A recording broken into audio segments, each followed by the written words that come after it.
Today we have ported in Prince Rupert, British Columbia, and we're going to find out if it's worth it to get off the ship.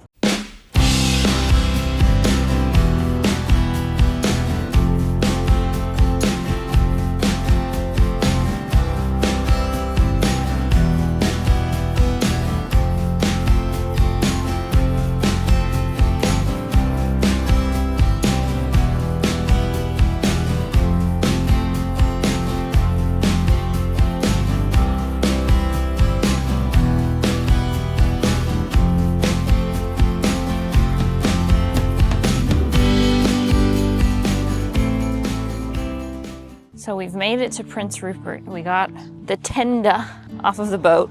Because there was 3 cruise ships, including us, in town. Yeah, so we're having to tender in. And we were concerned because there weren't any time slots available, but we were able to just show up and get on, so I was glad about that. Then we tried to go to a coffee shop, but it was a little mobbed because there's so many people here. So now we're walking down to the Rushbrook Trail, which I guess was formerly a railroad, and now it's just a trail. So we're gonna go check it out. This was about a 10-15 minute walk from where the port is. Oh, at least. But you know you're going in the correct direction when you see Bob's on the rocks. Bob's on the rocks. The trail's behind. Bob's on the rocks. What about Bob? There's Bob's. There's the trail.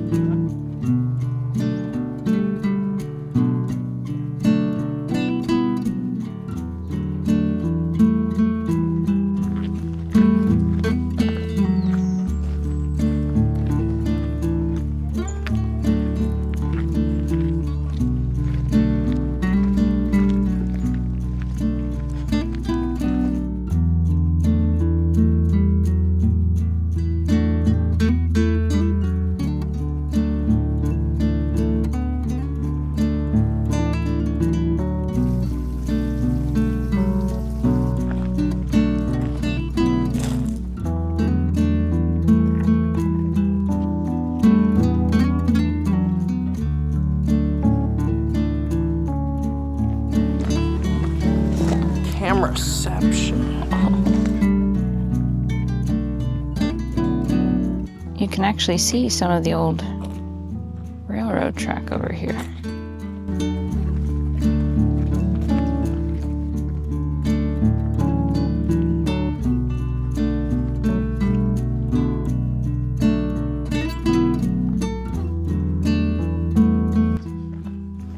I think we've hit the end of the trail now. We've ended up in like a sort of a shipyard, dockyard situation. But supposedly the Seal Cove is over here.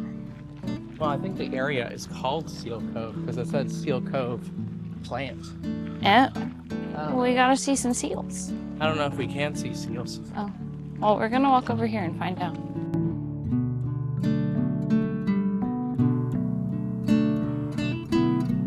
No seals. We're just gonna walk our way back to town now, back along the trail. All right, we've finished the trail. I think that was a lovely little trail. It's pretty flat. Yeah, there were a couple little like inclines, steep inclines and declines. But majority flat. Yeah, right along the water, and got to hear some pretty bird songs, see some beautiful foliage. Saw an eagle or 2. Little moss waterfall. A seal. There was one harbor seal. One seal out in the water. Took us maybe like an hour and a half to walk down and back. I think it's like a mile and a half. Something like that. We were moseying a little bit. Yeah, now we're gonna go walk back to town, find some lunch. There's the lady, the brilliant lady. There is a local bus that I've seen around. So like at the end of the Rushbrook Trail, if you walk a little further, there was eventually a bus stop. So you could have like caught the bus and then come back over here. I don't know how much it costs. It's a wee bicycle tour.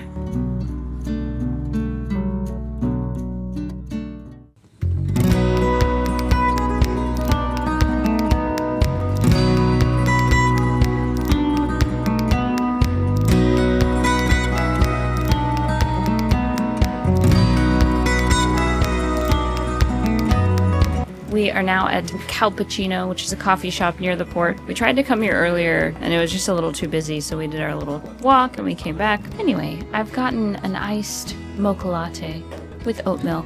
This was the only size in the ice that they had, so it's quite large, but that's okay with me. Let's taste it. That's yummy. It's thick. It's almost like a milkshake, like how thick it is. Excellent.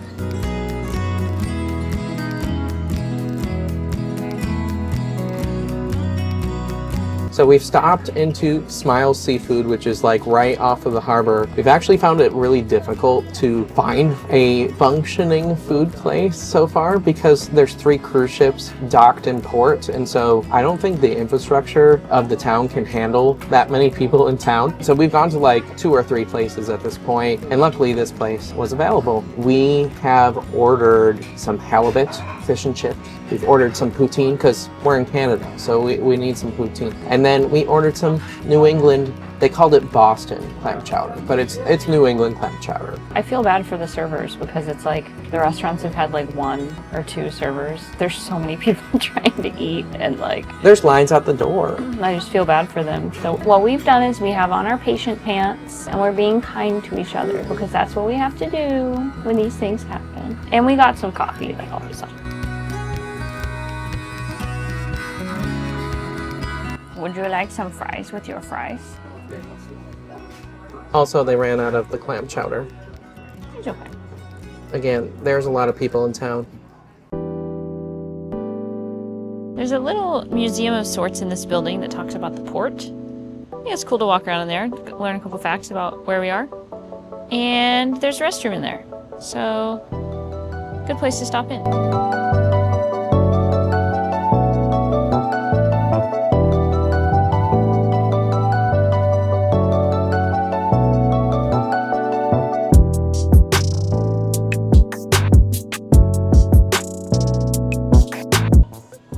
Apparently, Prince Rupert is the closest port to Tokyo. And it's the deepest natural port In the world. Yeah, it's 35? Yeah, 35 meters. It's pretty deep. It's pretty deep. So they do a lot of exporting and importing goods here. Also, there's restrooms in here. We're now walking more into town, I suppose. There's a museum up here and something called the Sunken Gardens. So we're gonna go check that out. Lunch was good, solid food, good fish and chips, good poutine. And the lady working the restaurant was running around, doing a great job trying to take care of everybody, so. Serving, bussing. Yeah, serving, bussing, cashing people out. And there were like, I don't know, 20 tables in there, and they were all full. And the food came out pretty quick considering, so it was good option for us. The brilliant lady's moving into port. So we'll be able to walk onto the ship and not tender back, which will be nice.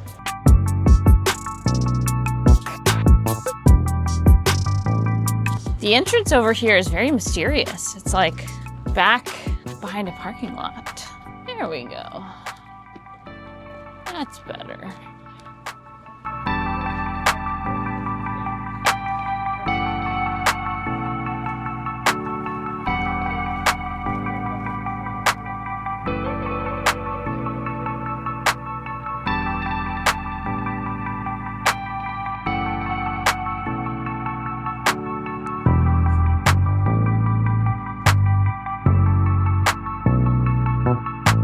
Got another Japanese maple right here.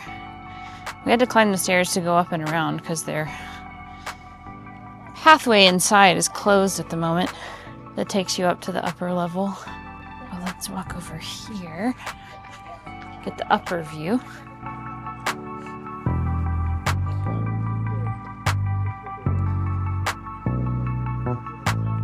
Look at these guys.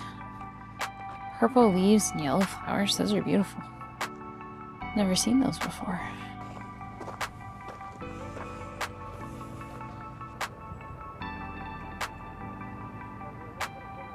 It smells so good in here, all the flowers. Did you see the flowers over there that were purple and had, it's like the leaves were purple and then the flowers are yellow? Yeah. That's cool.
I just went through the Museum of Northern British Columbia, and it was a cute museum, somewhat small. I think that it's worth it to see because a lot of town, I feel like, is residential and not. Or it's like there's a Safeway, there's an A&W, there's a Tim Hortons. It's not your typical port touristy town, yeah.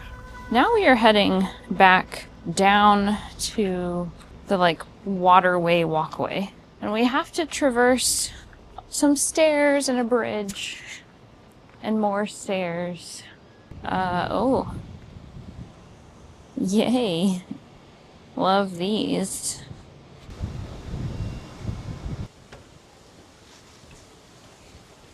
Ah, we made it. And it was supposed to rain today. It didn't rain at all. It didn't rain at all. It's sunny. I left my sunscreen on the boat, and I'm probably getting sunburnt right now. The UV is high. What is this, Florida? We're approaching the brewery, and it's apparently right next to an active railway because there's a Canada Rail train right there, and it's on. It's the best kind of beer. Next to a train. Next to a train.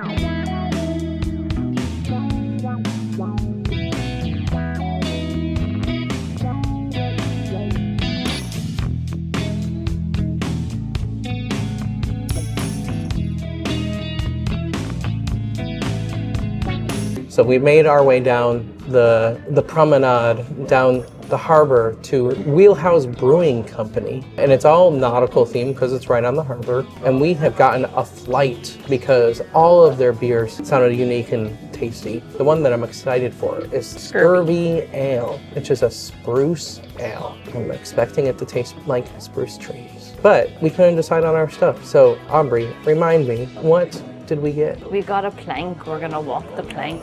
We got a Scurvy. We got a Killer Wit, which I think is an IPA. We got a Yuzu Peach IPA. And we got the Kazumaru, which I don't remember what it was, but it looked good. I've noticed there's a bunch of Japanese influence in this town. Well, we are in the port that is the closest in North America to Tokyo. So not only like there's Japanese influence here, there was a Japanese pavilion in the park, and then there's a lot of Japanese restaurants, like sushi restaurants in town. So I was like, oh, that's out of place. But apparently it makes more sense because we're the closest port city to Japan.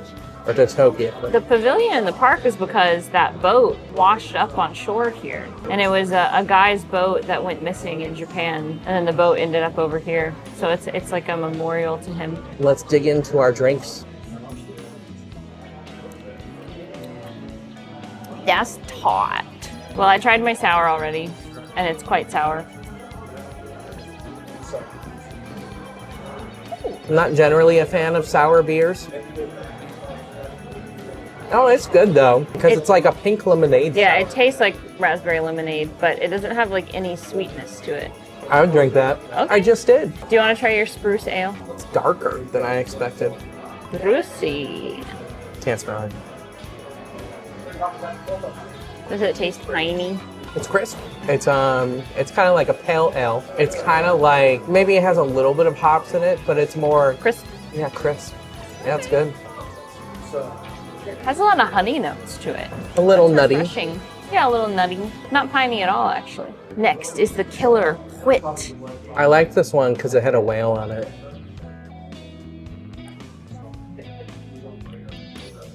That's like a citrusy IPA. Doesn't have like as full of a flavor as other citrusy IPAs, but it's still a decent one. To me, it tastes like a Hefeweizen. You know, it does. It does. It's got a little banana note to it. It's good. Yeah. All right, what about this Yuzu Peach? I have high expectations for this one. Yuzu Peach. So yuzu being citrus. It's mild. But again, Japanese influence. Crisp, little peachy, not as much citrus. I still like either the Scurvy or your lemonade one. They have a whole shelf of board games in here. I love a brewery with board games. It's just a good time. Okay, Yuzu Peach. You're right, it is very light, but the peach is there. I think that's nice. I would drink that like on a hot, it doesn't really get hot here, but on a hot day in Florida, this would be really nice. Kazumaru. This one didn't have a description. I think it's an IPA. We'll find out. That's a hoppy. That's a bitter one. That's more my type of beer. I like the sour and the bitter and the citrus. It's a good IPA. So I think this is also Japanese kazu. I don't know what that means. It smells like strong IPA. It kind of reminds me of Cigar City in Tampa. It's a solid IPA. IPA is not my favorite, but it's a solid IPA. All right, we're gonna sit here and finish these. Maybe we'll grab a board game, but we only have an hour.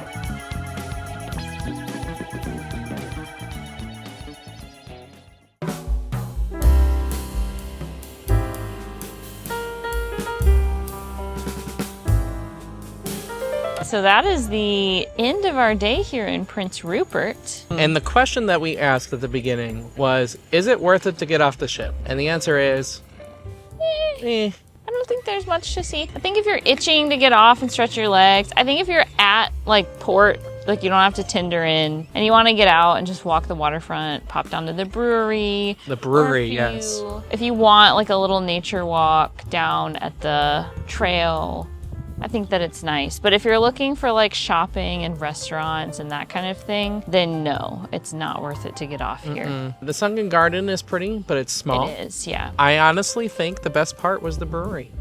Yeah, and it's pretty close to the ship. I know on Virgin or Virgin Voyages, they had an excursion to this brewery. Just walk to the brewery. Don't do the excursion. You can get a flight for 14 Canadian, which like is probably less than $10. It was actually $10 10 for Canadian for 4. 4, yeah. So it's pretty good. Yeah. Pretty great. Other than that, watch the rest of our Virgin Voyages cruise video. We're cruising to Alaska, so check the rest of the series out. And if you like what you saw and you want to see more, click that subscribe button, that bell notification, and we hope to see you in the next one.